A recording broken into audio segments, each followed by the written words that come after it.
My friends, today we gather to explore a haunting reality that many of us endure, the feeling of being trapped. Whether it is within the confines of a relationship, a career, or the very fabric of our existence, the sensation of entrapment gnaws at the soul like a ravenous wolf.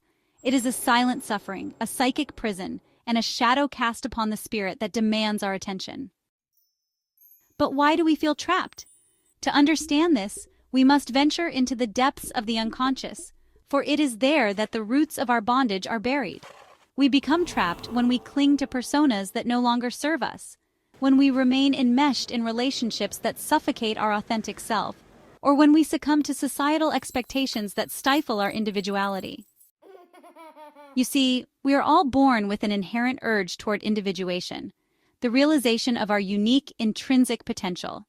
Yet, in our attempt to conform, we abandon our inner truth, and in doing so, we imprison ourselves. We become caught in the repetitive cycles of toxic relationships, patterns of self-sabotage, and jobs that drain the very essence of our being. We allow the ego to dictate our decisions, silencing the whispers of the soul. But what is the consequence of such imprisonment? The soul, in its yearning for liberation, cries out in the form of anxiety, depression, and a pervasive sense of emptiness. Our dreams become nightmares, our passions turn to dust, and we feel as though we are drowning in the quicksand of our own existence.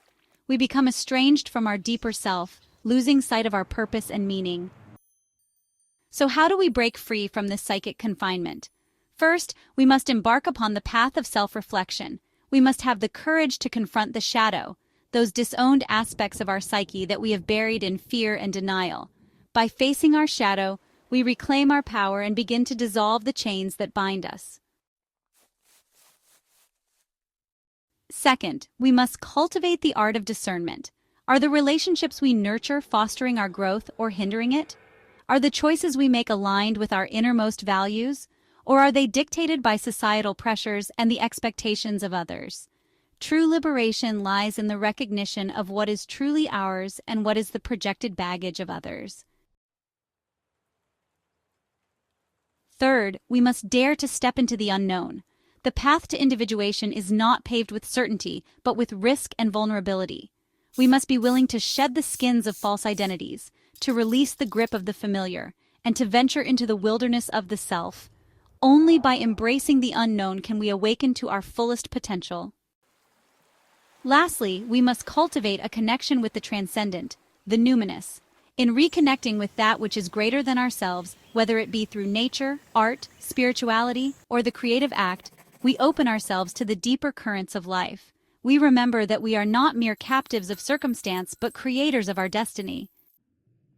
So, my dear friends, the question is not whether you are trapped, but whether you are willing to break free. For the key to your liberation lies not in the external world, but in the depths of your soul. Dare to descend into the darkness, for it is there that the light of your true self awaits, and only by embracing that light can you transcend the chains of entrapment and step boldly into the life you were always meant to live.